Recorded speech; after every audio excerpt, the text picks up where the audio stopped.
Hello, everyone. I am Jill Bright, president of ARCS Foundation, and I'm very honored to be president of ARCS Foundation and one of the stewards of our mission.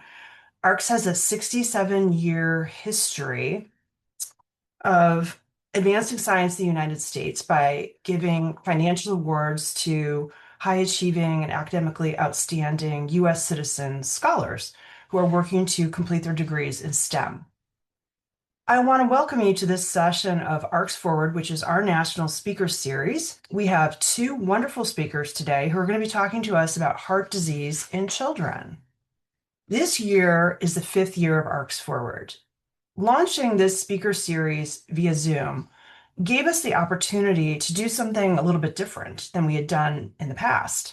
Once we discovered Zoom, thanks to the pandemic, we realized that this was a great opportunity to bring scholars together from across our network of 15 chapters who are working in similar fields. And it allows them to talk about topics that are interesting that our members would enjoy hearing about. The big benefit of it is, though, it gives our young scholars a platform to talk about their work and allows them to make connections with other people from different institutions who are working in their same area of research. And today, we've featured 36 scholars and scholar alums on ARCS Forward. Our two speakers today exemplify our mission perfectly. They are representative of the high caliber of students that ARCS chapters have been funding since the very beginning. Heart disease has been studied extensively for many years, but research specific to heart disease in women and children came about much later. It was in 1973 that a long-term study revealed many things about heart disease in children, most significantly that heart disease could happen in children and that the seeds of it could be planted in childhood. And research about women's heart disease really began in earnest in the 80s. However, it was not until 1994 that the FDA's Office of Women's Health was established to focus on research and treatment differences between men and women. Prior to this, conclusions were drawn from research on men, and those conclusions were being applied to women. I'd like to introduce our speakers today. From the San Diego chapter, we have a current scholar, Brandon Vogt. Brandon is a PhD candidate in bioengineering at the University of California, San Diego. And our other speaker is from the Atlanta chapter, represents the Atlanta chapter, and it's Dr. Michael Davis. Dr. Davis is a scholar alum. He received his award from the Atlanta chapter, and he returned to Atlanta to join the Emory faculty in the Division of Cardiology and Biomedical Engineering. And our moderator today for the questions is Ellie Nesbitt from the ARCS Metro Washington chapter. You are welcome to put questions in the chat, and Ellie will present questions to the speakers at the end of the conversation. I want to welcome Brandon, Dr. Davis, and Ellie, and thank you so much for participating in this ARCS Forward session. Brandon, kick us off. All right, yeah, well, I'm super excited to be here. Let me go ahead and share my screen to get us started. Get my slides ready here. Hopefully you all can see those slides okay. And yeah, I just want to say thank you all for being here. It's an honor to be participating in this ARCS Forward series alongside Dr. Davis. And to start things off, I'm just going to be sharing a little bit about my research, which has been focused on optimizing sex-specific drug combinations to treat aortic valve stenosis. And I really hope this presentation will serve as a representative example of how biological sex can be leveraged to improve therapeutic outcomes for all patients. So, despite extensive research efforts, cardiovascular disease remains the leading cause of death globally, accounting for nearly 1 in 3 deaths. And significant sex differences are observed in heart disease incidence, with men at a nearly 2x risk relative to women. However, women are much more likely to receive an incorrect diagnosis relative to men. And additionally, women have significantly lower survival following heart attacks relative to men. And these are just a few of the many health disparities that we see in cardiovascular disease that are largely a result of the persistence of male bias in biomedical research, with the vast majority of research papers in both physiology and pharmacology still focusing primarily on male-centered biology. And as a direct result of this male bias, we see that nearly 8 out of 10 drugs that are taken off the market have greater adverse effects in women, suggesting that this one-size-fits-all approach to medicine is not the right solution in the majority of cases. So, as a case study to discuss how sex impacts cardiovascular disease and drug treatment responses, I'm going to focus the rest of this presentation on my recent work on aortic valve stenosis specifically. And AVS, for short, is a progressive cardiovascular disease that's characterized by the fibrosis and eventual calcification of the aortic valve leaflet. And we see that prior work has broadly established that male AVS patients typically suffer from increased rates of calcification of the valve. So they see increased rates of this mineral and bone-like deposit on the valve. Whereas female AVS patients see more fibrosis. They see more of this collagen and scar-like tissue forming on the aortic valve, suggesting different pathophysiologies of disease progression. Aortic valve replacement procedures have emerged as the gold standard for treating AVS. However, these procedures simply replace the diseased valve and do not actually target the underlying mechanisms of disease progression.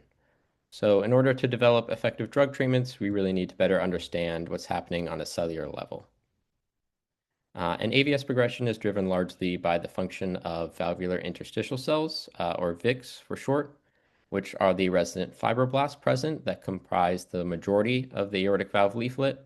And these cells play a key role in maintaining valve homeostasis by activating to a myofibroblast phenotype to facilitate wound repair. And we can measure this phenotype in vitro through the increased presence of alpha smooth muscle actin, or alpha small stress fibers. However, these cells can remain persistently activated to this myofibroblast phenotype, leading to excessive extracellular matrix turnover, excessive collagen deposition, and fibrosis, kind of kicking off this AVS progression cascade. So really targeting this fibroblast to myofibroblast transition is a desirable therapeutic target. And to model this disease in vitro, we really want to try to recapitulate what is observed in the actual human tissue. Looking at these immunostain images, you can see that the female valve tissue shows increased alpha small staining in green relative to the male tissue, indicating increased myofibroblast activation and fibrosis between two disease-matched AVS patients. And importantly, when we culture male and female VICs on standard tissue culture plastic, we see rampant rates of myofibroblast activation indicated by this prominent alpha small staining in both male and female VICs. So, as a strategy to better develop tissue mimics for cell culture, my research incorporates polyethylene glycol or PEG-based hydrogels, shown here. And these gels are formed using thiolene click chemistry, whereby tuning the concentration of the components of the gel, we're able to match the stiffness of either healthy or diseased valve tissue. And this is important because when we seed cells onto these soft or stiff hydrogel formulations that are designed to mimic softer, healthy valve tissue or stiffer, diseased valve tissue, we see that we are able to capture these sex differences in cellular response, where we see that the female VICs show increased rates of myofibroblast activation relative to the male cells. And again, crucially, this difference is not able to be captured on TCPS alone due to the rampant rates of myofibroblast activation in both sexes. So for my research, I sought to use this hydrogel platform to identify sex-specific drug combinations with the core hypothesis that antifibrotic drug responses could be used to develop predictive models in order to inform optimized drug combinations separately for male and female VICs. And I tested this hypothesis experimentally by generating drug dose response data for male and female VICs. And then using this dose response data, I tested a curated set of drug combinations to inform sex-specific computational models that can then simulate and suggest optimized drug combinations to validate in vitro. So this is the result of the initial screen where I looked at a panel of 8 different drugs targeting different signaling pathways associated with myofibroblast activation. And to measure this, we generated the percent alpha small reduction of each drug at different doses. And using these response curves, we can quantify drug efficacy by looking at the EC20 value, which indicates what concentration of that drug is needed in order to elicit a 20% reduction in alpha small expression to represent reversing this myofibroblast phenotype. And comparing these EC20 values between male and female VIX, we can see that some drugs were slightly more female biased and some were more male biased, with this particular inhibitor, losartan, being significantly more effective in male VIX relative to female VIX. So next, I wanted to see if these dosing parameters could be used to develop predictive models for male and female VIC drug responses. And to achieve this, I collaborated with Dr. Dean Ho's lab at the National University of Singapore to use their platform, which is a digital medicine platform that enables the rapid optimization of drug combinations. And how this works is first male or female VIX are seeded onto hydrogels and then exposed to a curated set of 59 different drug combinations in order to distinguish between the individual and quadratic effects of each inhibitor. And for each combination, we run the experiment and the percent alpha small reduction is calculated and then used to inform this computational platform. And this model can simulate all possible drug combinations in order to suggest optimized drug combinations that we will validate in vitro using the hydrogel platform. So this next work was done largely with the help of my amazing undergraduate student, Megan Chavez, here at UCSD. And the results of our validation are shown here, where after our model generation, we tested the top 9 predicted effective combinations, shown here in green, alongside 2 predicted ineffective drug combinations shown in red here. And alongside our model predictions, the top male combinations were able to significantly reduce myofibroblast activation, whereas the 2 predicted ineffective combinations had little to no therapeutic benefit, suggesting that our model we were able to generate is accurately predictive and can suggest optimized drug combinations. This process was also repeated with female VIX using the female model, and we see similar findings where the model was able to suggest optimized drug combinations.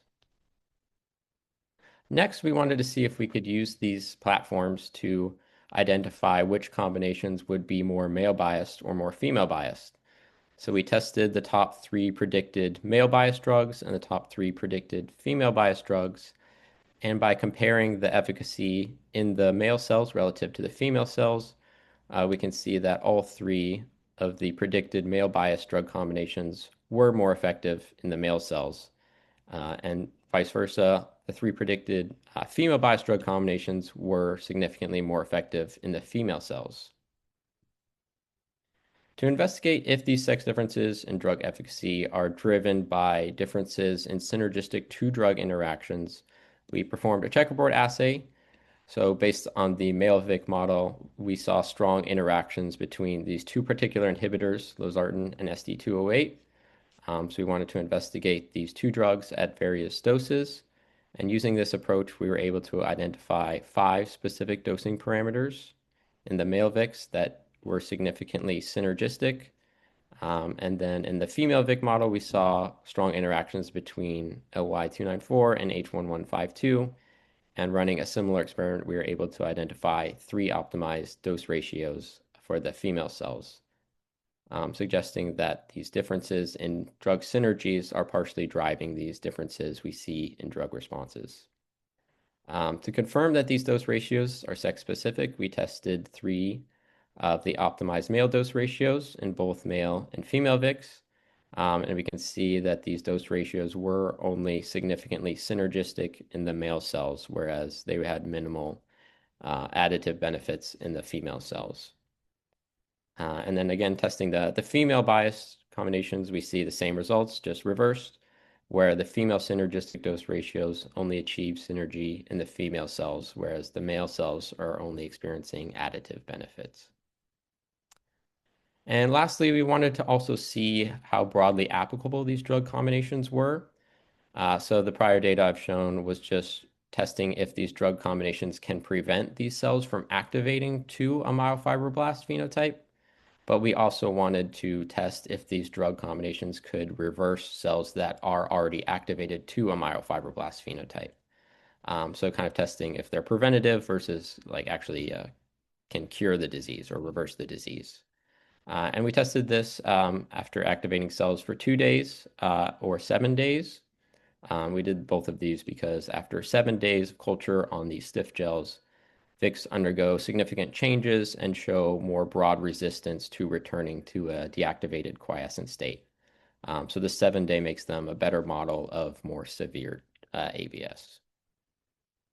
And interestingly, we found that our optimized drug combinations did reduce alpha small expression in both male and female VICs at both 2 days and 7 days, suggesting that these optimized drug combinations have broad applicability to both potentially prevent or reverse this myofibroblast phenotype. So to briefly summarize, in this portion of my talk, my research explored the effects of individual antifibrotic drugs in order to generate sex-specific drug dosing parameters. I then used these parameters to test a curated set of drug combinations to develop sex-specific predictive models and optimize sex-biased drug combinations. And I showed that these optimized drug combinations can both prevent and potentially reverse Vic myofibroblast activation. So I just want to conclude by briefly acknowledging and thanking every member of the Iguana Lab for their help with this project, as well as my collaborators for this project. And before we go into the discussion, I also want to take this opportunity to express my gratitude to the ARCS Foundation for their generous support of this work. The need for financial investment in early career scientists has never been more urgent than it is now. As research becomes increasingly more competitive and the available funding becomes increasingly scarce, the gap between promising ideas and the resources needed to pursue those ideas continues to widen, and programs like ARCS are essential for bridging this gap. The ARCS Award has enabled me to pursue questions at the frontier of my field and dedicate myself fully to the work without the weight of financial insecurity. For a graduate student, that kind of security is transformative. It has allowed me to go all in on my research and take risks without the constant worry or threat of being unable to secure funding for the future. And on a personal level, being selected as an ARC scholar has been affirming in a way that goes beyond just the financial support. It signals to me and to the broader scientific community that the work I'm doing matters. And by funding researchers at this early stage of our careers, ARCS is not just supporting individual projects, but helping us build the next generation of scientists who will tackle the defining challenges of our time. So a sincere thank you to the ARCS Foundation for believing in me and for enabling me to continue to pursue my research. And thank you all for your time today. And I'm happy to answer any questions when we get to the Q&A session. So, thank you. I'll start with a quick interjection, actually. So, Mhm. uh, I recently wrote a grant on this, and I learned more about it. I didn't do a lot of sex-specific stuff, just because we always treat it as one of these variables that we hated to control for, but we probably needed to control for. So, this grant brought to the forefront that women have obviously different hormonal balances, different flow patterns, things like that. So how can you start to add those variables into your research? For instance, adding estrogen or adding different hormonal substrates to your assays, but also like flow. The valve usually experiences flow and stretch and all these things that might be different in males versus females. So can you discuss that a little bit? Yeah, of course. Yeah, it's a great point. Obviously, this is a simplified in vitro system. But when you're starting to look at sex differences, there are a lot of components that you want to really try to model. One of the big ones is hormones, of course. We do our best in vitro to capture that. We try to avoid using compounds that can have estrogenic effects, like phenol red, which is present in a lot of cell culture media, can kind of mimic the effects of estrogen. So we try to eliminate that from our cell culture media to try to control for that. But if you really want to dive into the effects of hormones, we have an in vivo platform So we have this mouse model in collaboration with Dr. Art Arnold at UCLA called the four core genotypes, which is a really cool mouse model for kind of teasing out what's causing sex differences. So you can look at if they're driven by chromosome effects or hormonal effects.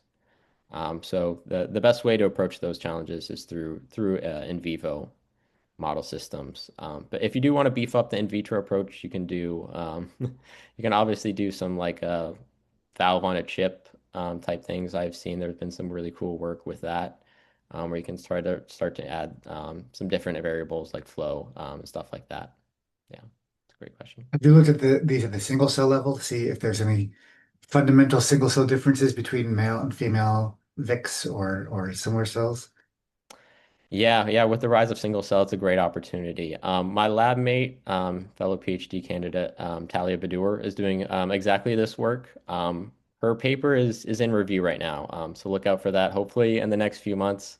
But yeah, she's been doing single cell to try to characterize um, the single cell differences in the valves as a whole, and then also as subpopulations of VIX, trying to see what are the differences at different disease stages between male ABS patients and female ABS patients, and in different regions of the valve. Like are the populations of VIX near sites of calcification different than the populations of VIX in the more fibrotic regions versus the more quiescent healthy regions? And do those populations vary significantly between the male valves and the female valves and across the different stages of disease? Sure, final thesis question. I feel like I'm on a thesis committee, but Yeah.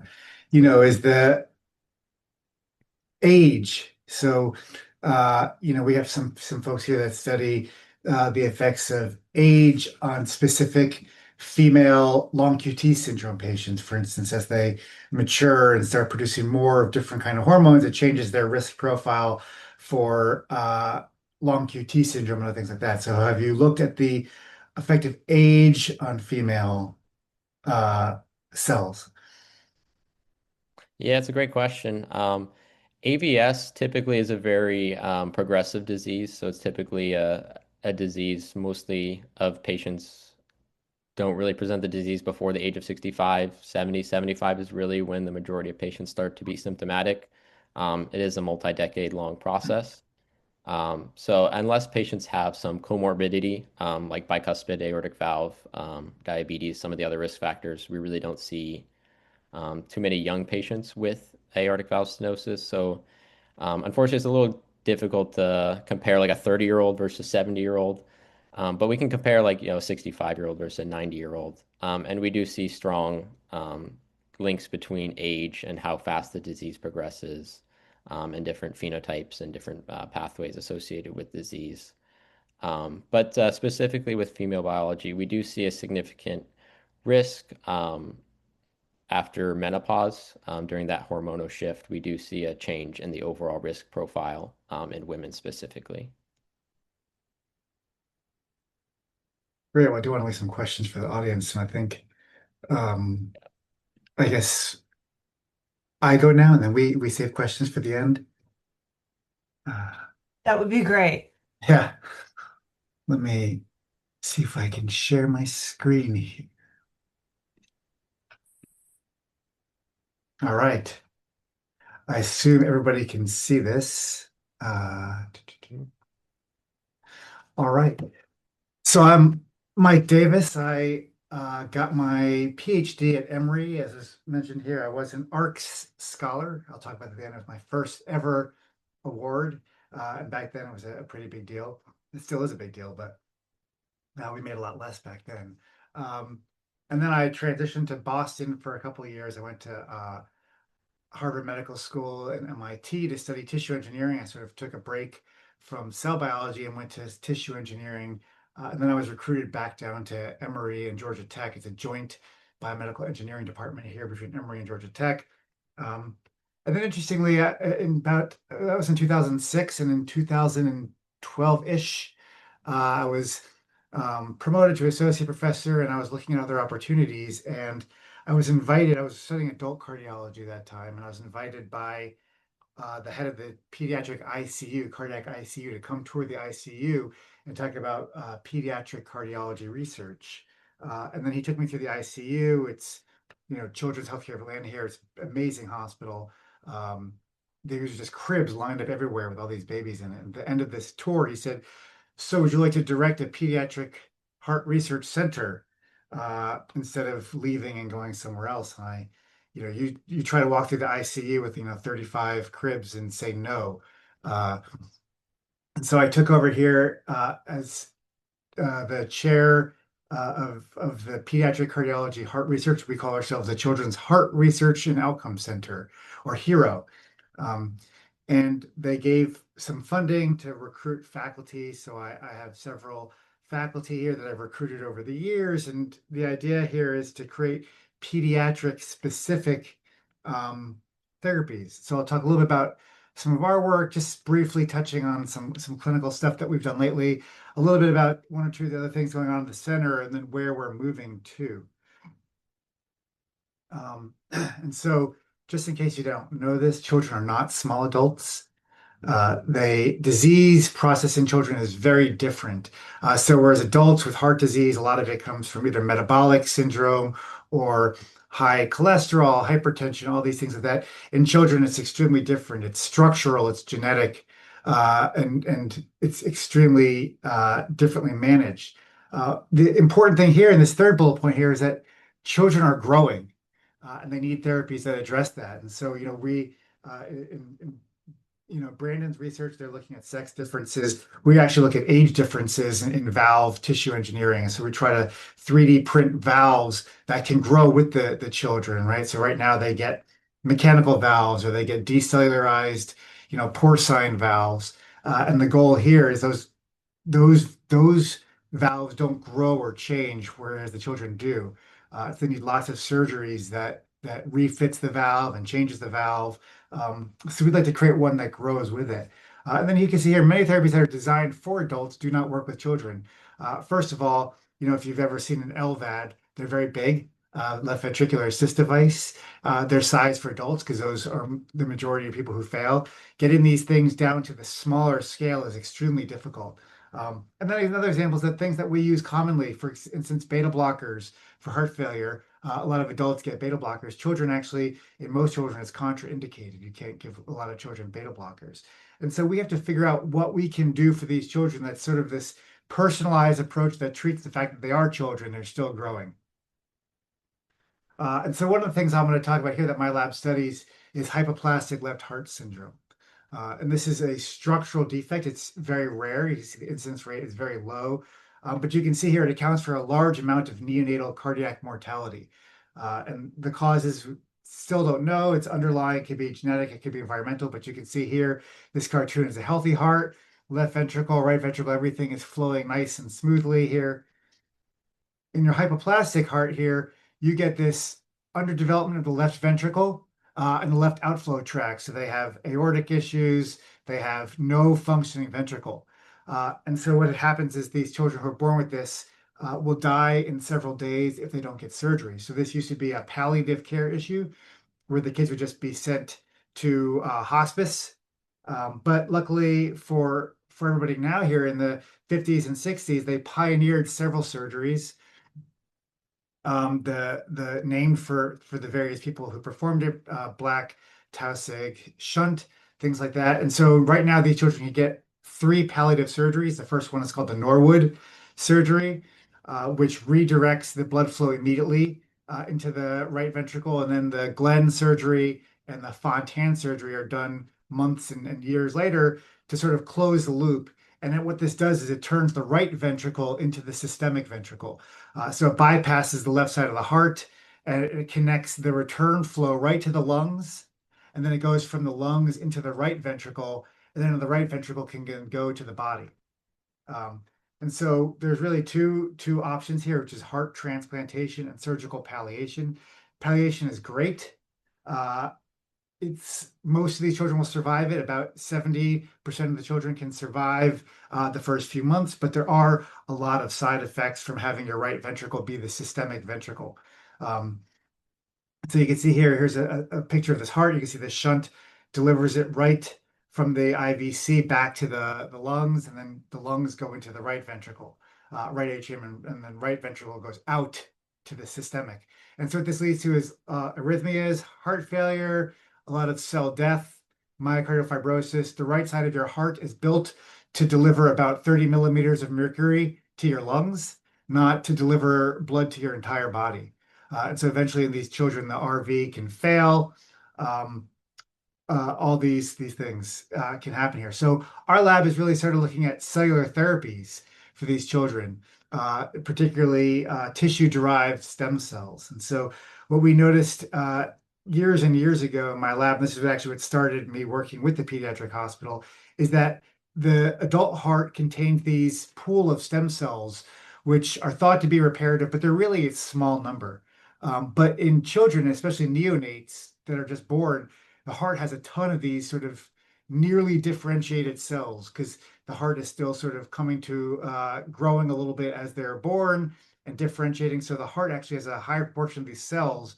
And if we can isolate these cells at that time and inject them in, that perhaps we can go into the right ventricle and we can reduce heart failure, reduce local cell death, and some of this fibrosis. So these cells here, they were discovered in 2003. They were thought to be part of this endogenous repair. So sort of like you have stem cells in your liver, right? And if you get liver damage, if you go out and you have a couple nights of drinking and you damage your liver cells, the liver will largely regenerate itself. Um, but this is, in fact, not the case in the heart. These cells don't do that much, but they do hone to the site of the injury following adult infarction. And they had this paracrine release. They sit there and they don't become new cells, but they secrete a whole bunch of really great stuff. And they're thought to be mostly endothelial in lineage. So they have all these great things for angiogenesis and anti-inflammatory. And like I said, they're expressed maybe 3 to 10% at birth of the heart, and then they decrease within the weeks. So since these children have to get surgeries when they're 2 to 5 days old, we can actually take this piece of their heart when they're undergoing their first surgery. We can digest it up, isolate these cells, expand them in our facility, and then re-inject them when they come back for their second surgery.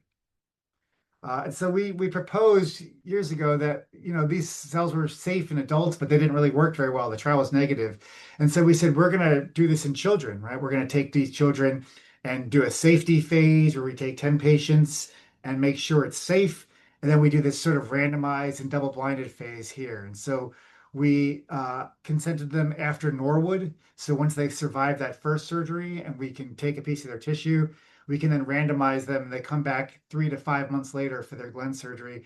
And these surgeons, these wonderful surgeons, inject cells directly into the right ventricle before the patients come off bypass.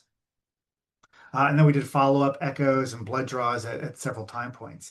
And so here's a little schematic of this. You can see they get their Norwood operation where they get this conduit put in, and then we can digest pieces of this tissue. We can expand them. There we can assess the patients right before their surgery with MRI, echo, all these wonderful things here. We inject right into the RV during the Glenn surgery where they're changing the shunts. And then we can do follow-up, 12 months, 6 to 12 months later. Here's a little schematic showing how many patients we had, the feasibility studies, the end of studies, and these little arrows here show where we inject them in the RV. We actually stand in the OR with a big sheet showing this picture for the surgeon, so that way when the patient comes off bypass or ready to come off bypass, we can make sure they get the right injections in the right spots. And so I'll skip right ahead because I want to leave time for questions, but we follow these patients out. Here's SOC would be standard of care, and this is our treatment here. We looked at survival probability, so this is death or transplant. And you can see, unfortunately, in the standard of care group, we did have several patients that either died or needed transplant. But in our cell therapy group, we had no deaths or need for transplant after 12 months.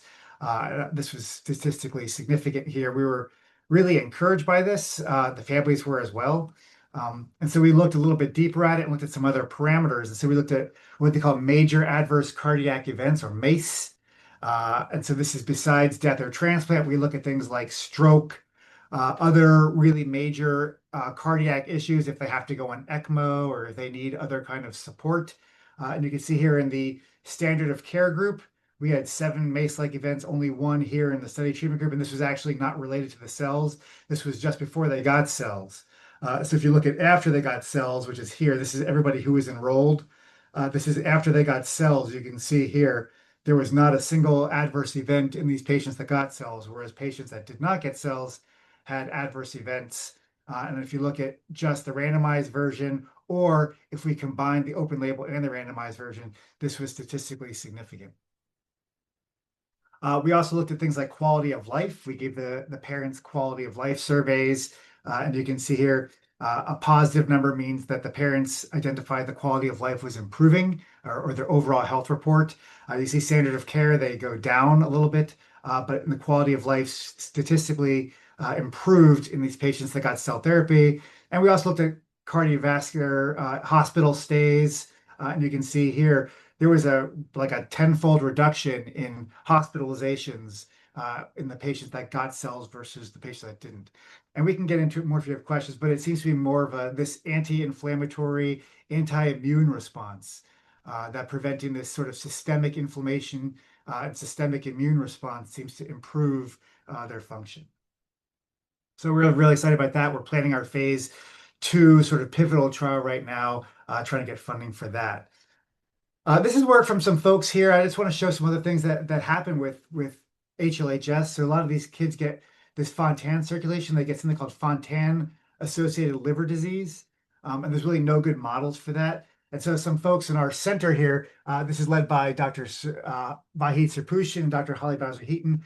They've created this sort of model of Fontan-associated liver disease with especially a focus on our non-Black Hispanic patients. So looking at some of these disparities here, because it turns out that non-Black Hispanic patients have worse outcomes when it comes to Fontan-associated liver disease. And so here you can see what this liver looks like. You got a central vein with these arteries. And what we can then do is we can create this sort of model that we want to 3D print. We can take iPS-derived hepatic cells, hepatic endothelial cells, and stellate cells.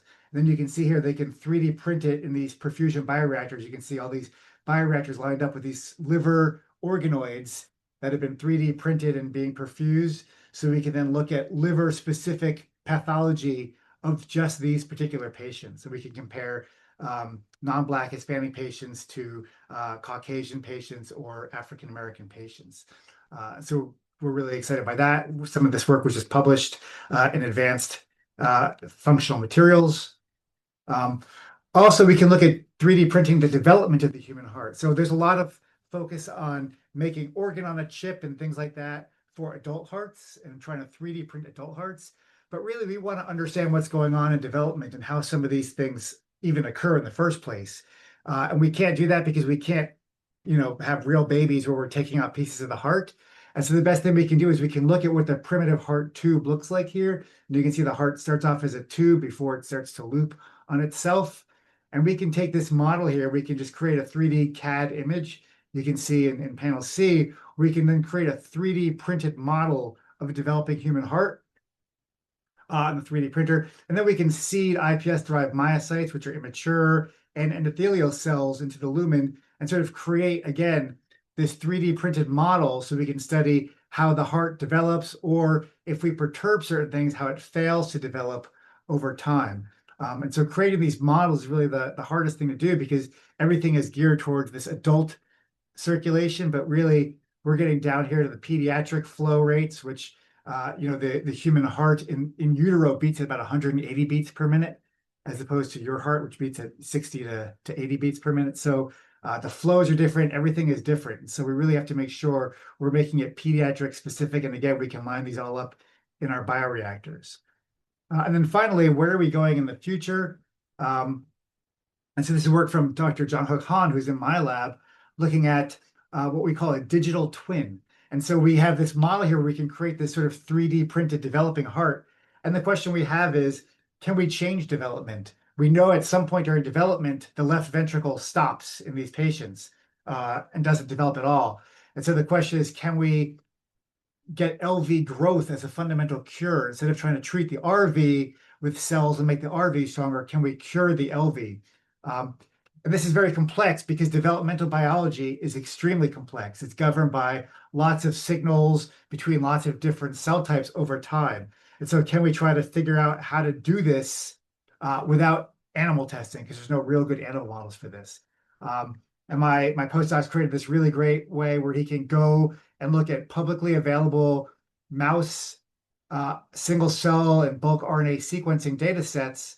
And then we also have publications where they looked at different time points during development, how the LV grows, how the heart contracts, how the wall gets thickening.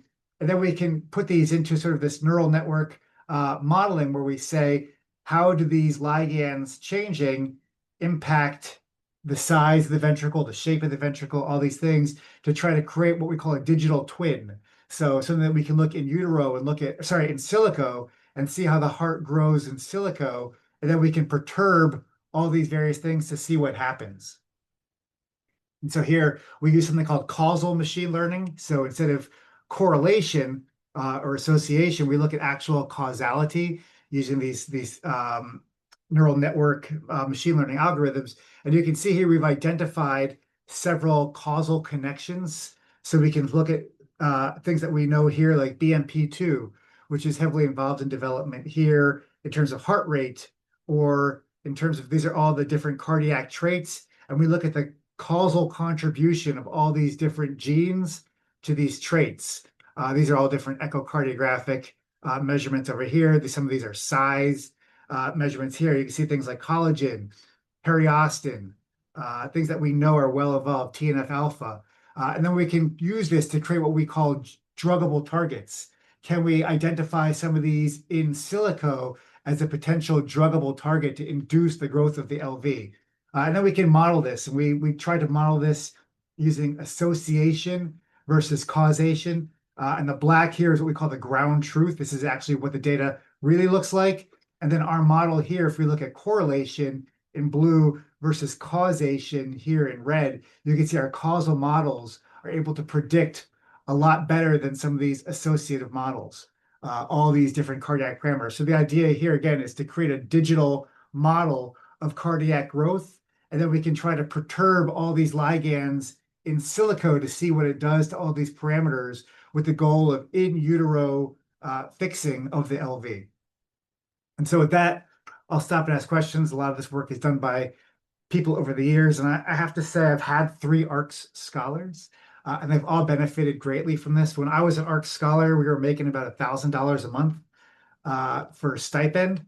And so this ARCS money was like a game changer. I think I went out to like a fancy dinner with some friends. And then I used to buy a laptop, which in the days in the early 2000s was like unheard of. And it actually allowed me to do some of my work offline rather than have to go to lab at midnight so I can count cells or do some of this tedious picture counting. I could actually save everything to my laptop and bring it home. We didn't have like VPNs and all those cool things that they have now.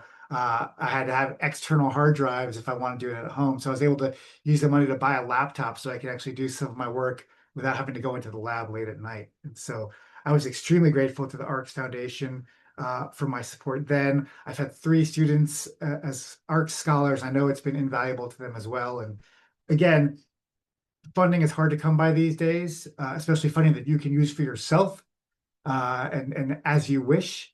A lot of funding comes with specific ties, like you have to use it for X, Y, and Z. So having this money where you can use it how you see fit and sort of reward you as a scientist personally is really invaluable. So I'll take any questions and thank you. That was a great talk, Dr. Davis. I know we're a little short on time, but I do have just a few questions real quick. It was really interesting work. I'm just wondering a little bit more broadly how you think about when you're developing therapies for for pediatrics, for children versus adults, and how you think about kind of risk management and like long-term health versus, like someone who's like a few months old versus like a 65-year-old adult. How does that calculus kind of change?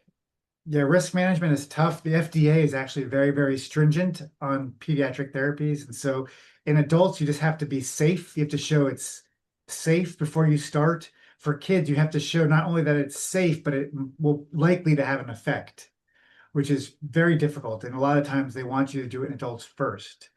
So right now we've got a trial that's uh, ongoing where it's a mixed trial. We're enrolling 12 adults first, followed by 12 children because they wanted that.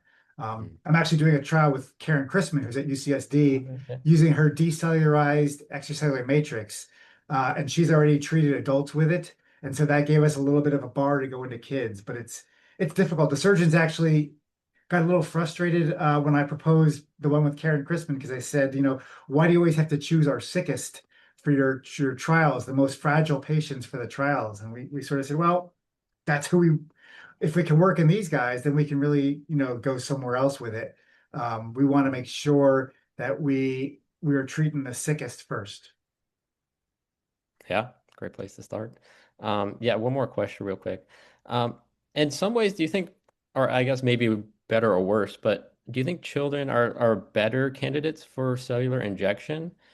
Just given that their hearts are like growing a lot more, you see more changes to extracellular matrix. It's a lot more of a dynamic environment, I would imagine, than an adult heart. So do you think that lends itself more to your treatment, or do you think that's an additional barrier to overcome?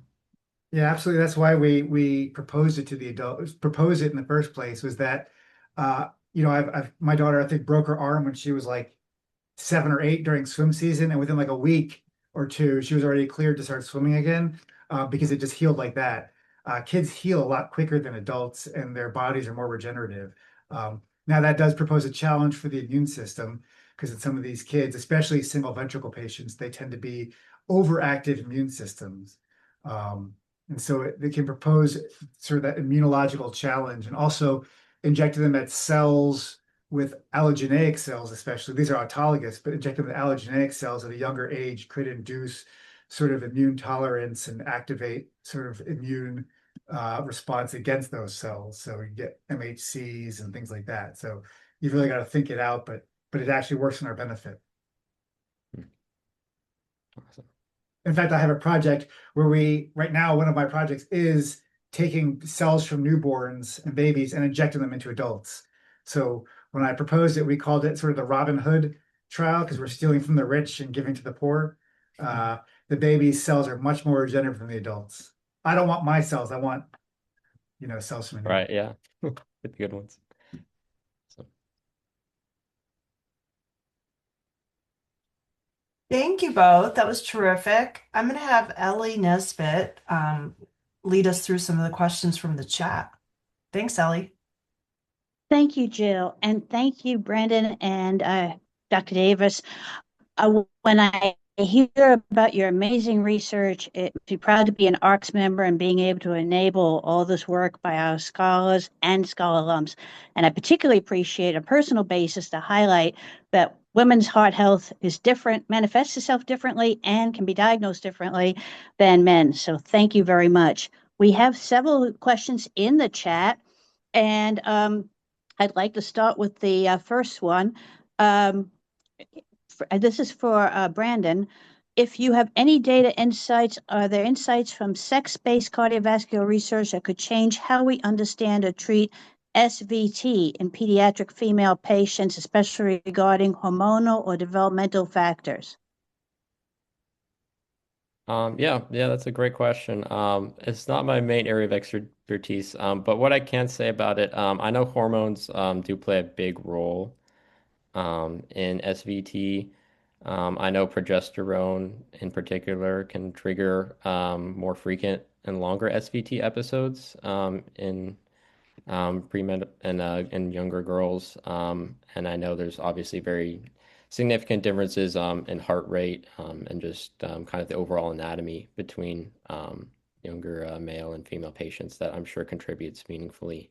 For the actual details, it's not my main area, unfortunately. That's about all I can say. But I would imagine that the hormones are probably the main driver of a lot of those differences you see. Thank you. The next question is how, and I believe this might be for Dr. Davis, how do you assess engraftment of the stem cells just by heart function just by heart function as a positive outcome? Yeah, so we don't assess engraftment in the humans. That's difficult to do, especially in these kids.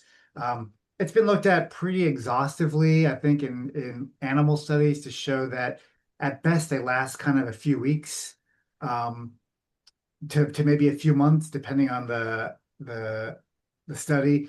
In the kids, we there's a reason we inject it before they come off bypass. It's because we want the cells to sort of stick before we re restore flow. Uh, and wash those cells might get washed away. So we inject it before bypass. Um, I would imagine they're probably washed out. I think in humans, they looked at about maybe a couple of months at the best. Kids' cells might engraft a little longer, but not that much. So actually our phase 2 trial calls for the direct cardiac injection followed by a cellular infusion after several months. So when they come back for their follow-ups, they would get an intravenous infusion of stem cells. And we have our current trial is ongoing, looking at infusing of these same cells for dilated cardiomyopathy. Thank you. The next two questions are, how do you determine the number of cells in the injection sites? And given how promising this therapy is, what are the next steps, timelines to get it to scale? Those are good questions. So we determine the number of cells exhaustively. We had to do a lot of animal studies, a lot of pig studies, large animal studies, and also the FDA had us go look at like 20 different human studies in terms of cardiac injections and things like that. And then we had to scale it down for children. So we take the adult dose and we know the mass of the adult heart and things like that. We did a lot of sort of calculations to settle on a cell number. It was a low number, so it was the lowest number that we could think of that we thought would have an effect. There is room to go up, and that's what we're some of the things that we're doing for the phase 2. And so the steps and timelines to get to scale are really just funding. The protocol is written. The parents are really ready for it. Our consent rate was like almost 100%. We involved 2 centers, and we've got 8 or 9 centers that want to join our next one. We just need the money to do it. These aren't cheap. This study, even if we do everything internally, would probably be about $5 million. And so that's the biggest thing to get to scale because it would be about 50 to 60 patients and include a dose escalation cohort. And so the biggest things that we're waiting on is really just funding because because it's already approved, you can just submit an amendment to the FDA and ask for your phase 2. I see the next question. I could just jump right to the next question because the RV, it is intended sort of to boost RV function. A lot of these patients use use if their RV function goes below like 35% as they get older, their survival drops dramatically. And so the idea is to get that RV function maintained at a time before it decreases. So this is one of the studies where we're going to have to do a follow-up. We've got one follow-up we're going on now where we can look back at the 2 years later to see if we still have an effect. So it is this idea to keep their hearts healthy as we go along. Thank you. And I have a question for Brandon. You focused on AVS, but there are also people out there with mitral valve prolapse, mitral valve regurgitation. What made you choose AVS, and do you have any future plans for looking at mitral valve too? Yeah, it's a great question. Yeah, mitral valve prolapse is, I think, even more prominent than aortic valve stenosis and some of the aortic valve diseases. But AVS has a more urgent clinical need in terms of the number of mortalities associated with it. And personally, just with my research interests, I'm really interested in looking at drug responses. And the research with aortic valve stenosis is a little farther along with characterizing the sex differences in terms of the pathophysiology of the actual mechanisms of disease progression. So it's just kind of a little bit farther along in the research stage where we're starting to look at how drug responses and treatment responses can be targeted to those different methods of disease progression. Whereas I know the mitral valve research is very urgently needed to characterize sex differences. So there's a lot of opportunities there. But it's more of a, at this stage, I think is more on the actually characterizing what those differences are in detail, looking at how the pathophysiology diverges between male patients and female patients, and then potentially down the line using that data to try to identify drug treatments. So it's kind of a matter of what's more interesting to you.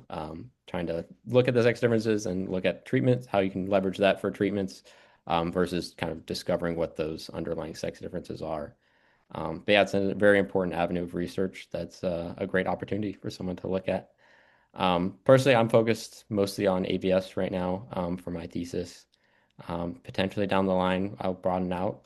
There's a lot of important work to be done there. So I hope someone out there will tackle it. Thank you. And another question has come in. Really great work, Dr. Davis. A couple of questions. For the injected stem cells, has your group looked into how well the injected cells match the already mature cells in the ventricle from a mechanical standpoint, i.e. mechanical assessment? And what assumptions are you using for your cardiac growth model for the digital twin? The first one's really easy because they don't engraft and they're different sort of cell types. They don't match much with the mechanics. They're really just sort of like extended release vehicles, right? These cells come in and release a ton of paracrine effects. And so we've done a lot of work where we block the ability of these cells to secrete factors and secrete things, and it sort of takes away a lot of the effects. And then we've worked with our collaborators to just take what these cells secrete, the secretome of these cells, and inject them. We see very similar effects. So we're pretty sure they're just acting as sort of drug delivery vehicles and secreting sort of anti-immune, anti-inflammatory factors. For the digital twin, so this work is being done by Dr. Jung-Hook Han, who's my amazing postdoc, who has like an idea a minute and came up with this all by himself. It was really exciting. The assumptions are, well, he's done a lot of work on showing, because the single cell data is different from the functional data. So he's done a lot of work to integrate those into the same space because they came from different studies. You have to do a lot of controls to sort of merge those together, right? And so he's done a lot of machine learning on those. For this one here, he's done about, I think he did 4 different algorithms, and he did double machine learning. So he can look at cause versus association versus both. He did ones where he added more factors, took away factors to see like the maximum number of or the exact perfect number of traits which you can look at. So I think he did like 100 traits, 50 traits, 30 traits, 10 traits, and found out that 30 was really the best. And so and then he looked at prioritizing these top 30 using a ton of validation tests, like looking at whether you can go forward versus backward, whether you can predict. I didn't show a lot of it because it's pretty new. I just wanted to show this was exciting new stuff. But you can basically go, you can try to model it forward and say, can you predict what's going to happen in the future? Or can you use what happened in the future to predict what happened in the past? And it turns out that reverse modeling is really easy, much easier to predict what happened in the past than what's going to happen in the future. And so that's a lot of the assumptions there. And like I said, a lot of work to show that the training data set was adequate to make those predictions. This is not something that just happens overnight. This is a lot of tests and a lot of validations. So if you want more assumptions, you could talk to Dr. Han. He's amazing. Or hopefully when this paper comes out in a few months, you can see it there. But I really just wanted to highlight it because I think this is the way everything's going, right? The FDA and the federal government want animal testing gone. They don't want us to rely as much on animal testing. And there's really no great models for HLHS anyway. And so the idea is to build these models in silico, and then you can test them out in silico before going back to things like organoids and animals with more precise targets. Thank you. Jill, do we have time for one more question? Let's do one last question. The question is, have you tried injecting stem cells from cord blood? That study was done, actually. It was done by Tim Nelson at the Mayo Clinic. They did an initial one where they did a few patients and they saw little flashes, and they did a larger study. I think it was published maybe a year and a half ago, showing no effective cord blood cells. So they did like 50 patients and showed there was no improvements in kids who got cord blood. Thank you very much. The chat is full of congratulatory comments to both of you. Thank you. Jill? Thank you. That was such a fast hour. There were so many things that we all wanted to ask you. It was amazing. Both of you have done such extraordinary work, and ARCS Foundation is so proud to have supported you early on in your careers. These are the kinds of impressive scholars that our foundation gets behind and helps to finish their research, and we're really proud of that. Our chapters have been doing it. Um, for 67 years, and now our national organization is in the game of funding scholars, and I think it's just an amazing thing. These awards make a huge impact on young scientists. The unrestricted financial support and encouragement is essential in assisting them to complete their education and get out into the workforce, so we are proud to do this work. To learn more about ARCS Foundation or to give a gift, you can find us at arcsfoundation.org.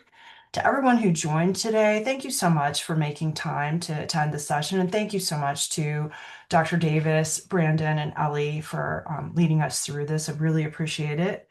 We're going to send out the link for the recording so you can pass it on to others if you wish. There's also a short survey. Let us know what topics are interesting to you. I really do look at the surveys to help me guide, what speakers we want to invite for future sessions. So if there's something that you think is interesting, fill out the survey and let me know. I'd love to hear it. Thank you so much and have a wonderful day.